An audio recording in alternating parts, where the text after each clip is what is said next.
नमस्कार, आपण पाहत आहोत खानदेश प्रभा डिजिटलचे सुपरफास्ट बुलेटिन।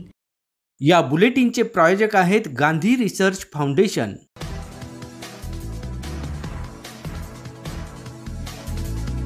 पुण्यातील कोयता गँगच्या फरार आरोपीस चाळीसगाव शहर पोलिसांकडून अटक करण्यात आली आहे। दरम्यान त्याच्यासोबतच्या गावठी बनावटीचे पिस्तूल बाळगणाऱ्या 2 जणांना देखील पोलिसांनी ताब्यात घेतले।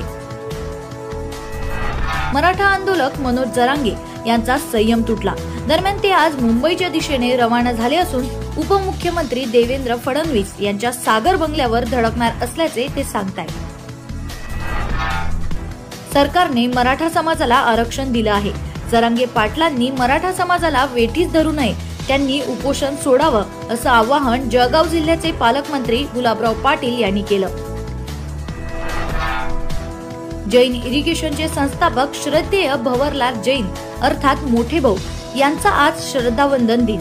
या निमित्त अनुभूती निवासी स्कूलच्या वतीने भक्ती संगीत संध्येतून मोठ्या भाऊंच्या गुणसंपदेचे प्रेरणादायी स्मरण करण्यात आले।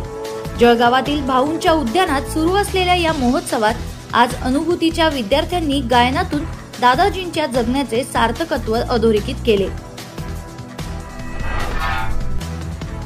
श्री महर्षी वाल्मिक क्रीडा व शैक्षणिक प्रसारक संस्थेतर्फे आयोजित कबड्डी स्पर्धेचा आज बक्षीस वितरण समारंभ संपन्न झाला। यावेळी आमदार सुरेश भोळे, डॉक्टर अर्जुन भंगाळे, डॉक्टर शांताराम सोनवणे, माजी उपमहापौर डॉक्टर अश्विन सोनवणे आदींसह पदाधिकारी उपस्थित होते। दरम्यान विजयी संघांना पारितोषिक मिळाल्याने त्यांनी जल्लोष केला। जळगावच्या MIDC पोलीस ठाण्याच्या पथकाने बांधकाम साहित्य चोरी करणाऱ्या 4 जणांना अटक केली आहे। दरम्यान त्यांच्याकडून गुन्ह्यातील बांधकाम साहित्य जप्त करण्यात आले।